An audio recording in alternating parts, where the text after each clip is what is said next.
Salut l'équipe, aujourd'hui je vais vous présenter 5 mangas que je trouve sous-cotés et qui méritent d'être plus mis en avant. Et avant de commencer, je préfère vous dire que c'est totalement subjectif et que peut-être vous ne trouverez pas que ces mangas sont sous-cotés. Allez, c'est parti.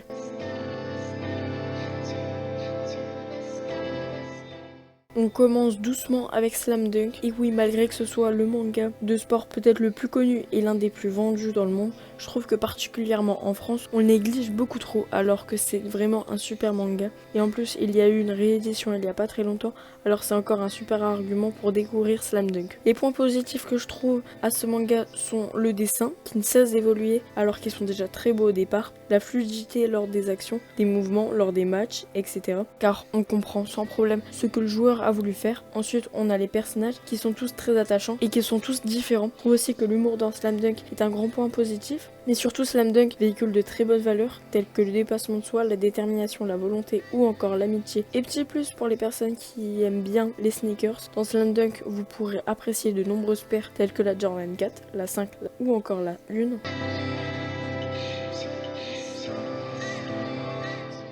On passe à Bakuman de Takeshi Obata, Tsugumi Oba, les auteurs de Death Note, et je trouve vraiment ce manga trop cool, mais on n'en parle clairement pas assez. Trop de personnes dorment dessus, alors que clairement Bakuman est un excellent manga mélangeant amitié, amour, persévérance, ambition, etc.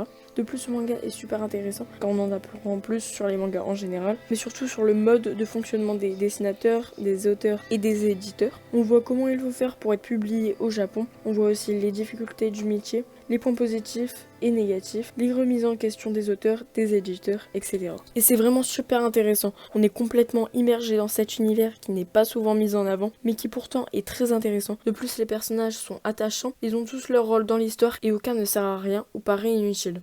Et non, je ne décrivais pas Sakura. Mais voilà, mais c'était sûr en fait. C'était sûr.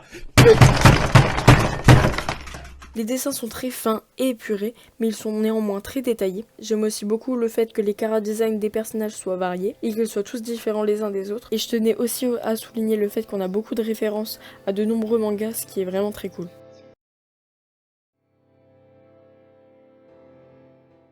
Ensuite, on a Beck, un manga sur la musique qui n'est même plus édité, alors que c'est une pépite. Et j'ai l'impression que personne, à part Jérôme JDMP, a parlé de ce manga. Alors que ce manga est vraiment très complet, car le dessin est vraiment très beau, il est fin et extrêmement détaillé. L'intrigue de l'histoire est super cool, et je trouve qu'à part Blue Giant, Beck et quelques autres mangas, on n'a pas beaucoup de mangas sur la musique, alors que c'est un style qui parle vraiment à tout le monde et qui est super varié, diversifié, et que tout le monde peut trouver au moins un genre qui lui plaît. De plus, l'histoire aborde de nombreux sujets autres que la musique, car on parle aussi d'amitié, d'amour, un peu de sport, mais aussi de la partie négative du monde de la musique, avec les labels, etc., qui sont malhonnêtes et prêts à tout pour de l'argent. Donc vraiment, allez lire Beck.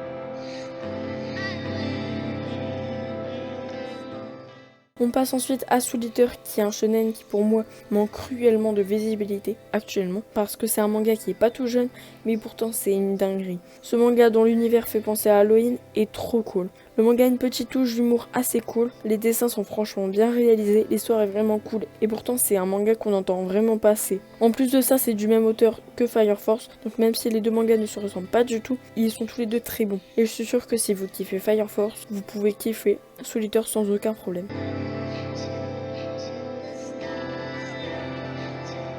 Et pour terminer, je trouve Bestiarius sous-côté alors que ce manga est vraiment excellent. Les dessins sont incroyables, ils sont réalistes, les combats sont fluides et dynamiques, les doubles pages sont magnifiques, et ce que j'aime vraiment dans le dessin de Bestiarius, c'est que absolument toutes les cases sont magnifiques. Et ça c'est vraiment trop cool. Le dessin colle aussi bien à l'histoire, qui est assez sombre. Le truc assez original dans ce manga, c'est qu'il n'y a pas vraiment de personnage principal, et ça peut paraître bête, mais j'aime vraiment bien cet aspect, et je trouve que ça change un peu de ce qu'on a l'habitude de lire.